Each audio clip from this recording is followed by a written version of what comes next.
la profundidad de algunas intervenciones y el tono dramático de esta reunión se condice con la gravedad de la situación de la que estamos hablando. Creo que esta muerte tan repudiable como siempre, pero que además tiene connotaciones políticas muy fuertes en la coyuntura, pero que además, más que eso, creo que nos ha llevado a recordar muchas cosas de las que hace tiempo, por lo menos en las reuniones de Carta Abierta, no se hablaba, ¿no? Es decir, murió un joven militante. Bueno, ¿qué éramos nosotros? Voy a ser generoso, 20, no voy a decir 40 años atrás, ¿no? Yo creo que... Y esta segunda dimensión emotiva me parece que es profundamente política. Y creo que lo marcó bien la intervención de Horacio, porque pienso que hay circunstancias dramáticas donde las cosas cotidianas adquieren una dimensión diferente. A mí nunca se me hubiera ocurrido que era importante el diálogo de la Presidenta de la Nación con el PO antes de que ocurriera este episodio. Me parece que el PO es una fuerza que no tiene representación parlamentaria, que entonces en términos institucionales es relativamente marginal, que además tampoco ha hecho aportes constructivos, digamos, como para reclamar que dialogue con el gobierno. Entonces, en ese sentido, esa propuesta podría, ese reclamo de diálogo podría ser visto como algo absurdo. Sin embargo, yo comparto lo que dijo Horacio. Me hubiera gustado también que los recibieran, más allá del costo político que hubiera tenido. Porque creo que de algún modo hubiera sido estar a la altura del dramatismo de las circunstancias. Hay cosas que no se hacen en circunstancias normales, pero hay gestos políticos que sirven para demostrar que quien los hace comprende perfectamente la gravedad, la profundidad y las implicancias que tiene esta situación. Por supuesto que no hace falta extenderse mucho sobre esto. El gobierno en términos generales reaccionó bien. Tenemos, espero, podemos tener esperanzas más o menos fundadas de que este hecho va a ser aclarado. Hay cosas que ya están aclaradas, porque una cosa es la condena judicial, que requiere un tipo de individualización muy precisa y una serie de pruebas, y otra cosa es lo que la lectura política que hace el conjunto de la sociedad. Es decir, los responsables de este crimen son los dirigentes de la Unión Ferroviaria. Los responsables de este crimen son los responsables de la empresa tercerizada. Los responsables de este crimen son también los responsables de la empresa ferroviaria del Ferrocarril Roca, que le dio licencia a esos 120 patoteros para que faltaran ese día a su trabajo y pudieran ir a la represión. Y espero que no tengamos que seguir subiendo en esta búsqueda de responsables hacia otros niveles, pero lo digo con todas las letras en el marco del absoluto apoyo a este gobierno que yo he expresado en todas las reuniones de Carta Abierta.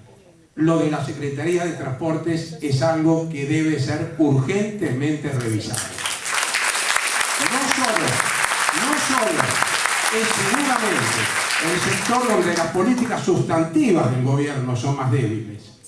No solo es un sector que inexplicablemente en el marco de una política general de crecimiento de la economía y de desarrollo del país permanece absolutamente rezagado, sin haberse cumplido con ninguna de las expectativas que se pudieron tener en el 2003 se pudieron y se formularon, por otra parte, esa promesa, sino que además es un sector del gobierno donde hay responsabilidades muy concretas, porque, por ejemplo, el tema de la tercerización y del trabajo en negro no es simplemente una cuestión de, digamos así, el desarrollo general de la economía, el incremento del empleo. Por supuesto que eso es, de alguna manera, el sustento de toda política que tiende a terminar con el empleo en negro.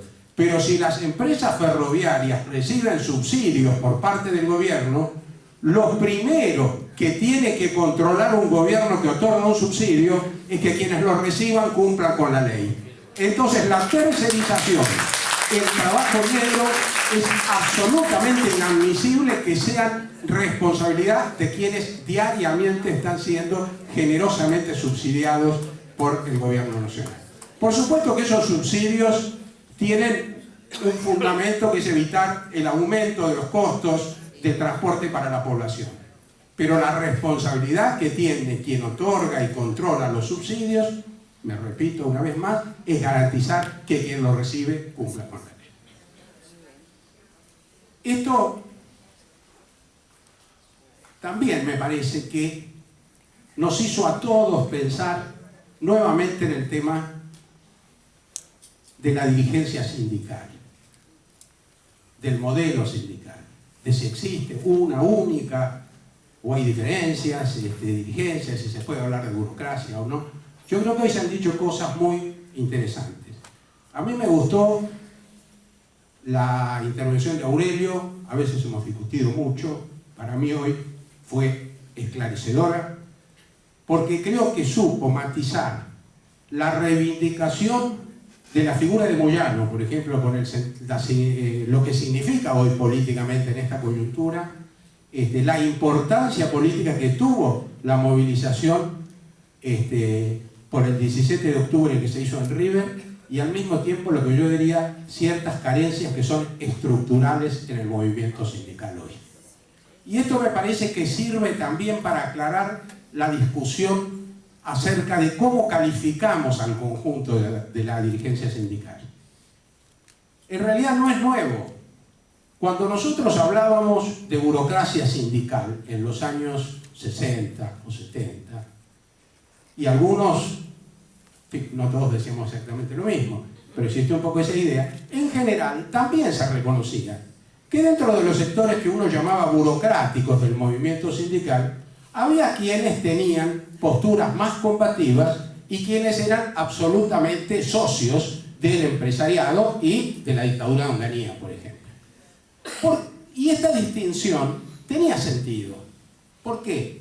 Porque nosotros veíamos que en lo político había algunos sectores, por ejemplo, ligados al peronismo combativo, que eran nuestros compañeros en términos generales, vaya a saber dónde estaba cada uno en ese momento, pero eran nuestros compañeros en el enfrentamiento a las patronales, a la dictadura, pero que al mismo tiempo mantenían ciertas prácticas que eran propias del modelo sindical, de la forma que estaban estructurados los sindicatos. Y entonces no siempre era más fácil presentar una lista alternativa en un sindicato combativo que en un sindicato que no era combativo, ¿no es cierto? Entonces yo creo que esto nos sirve también pensarlo hoy. Acá no cabe dudas de que el sector que encabeza Moyano es aliado del gobierno y es nuestro aliado, por lo tanto, y que los otros que están apostando a la caída de este gobierno son nuestros enemigos. Pero yo me pregunto, este proceso que llevó a la constitución de sindicatos empresarios, ¿se limita solamente a los sindicatos que hoy son opositores a este gobierno? ¿O es un proceso más general que ha llegado al conjunto del movimiento sindical?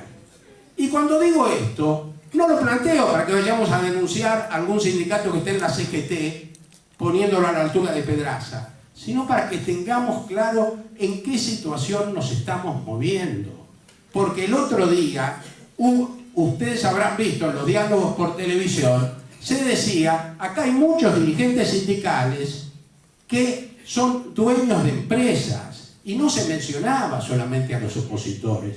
Entonces, esa es una debilidad que nosotros tenemos. Uno tiene que tener todos los aliados que son necesarios para avanzar y para ganar, pero tiene que conocer también, además de sus propias limitaciones, las limitaciones de sus aliados.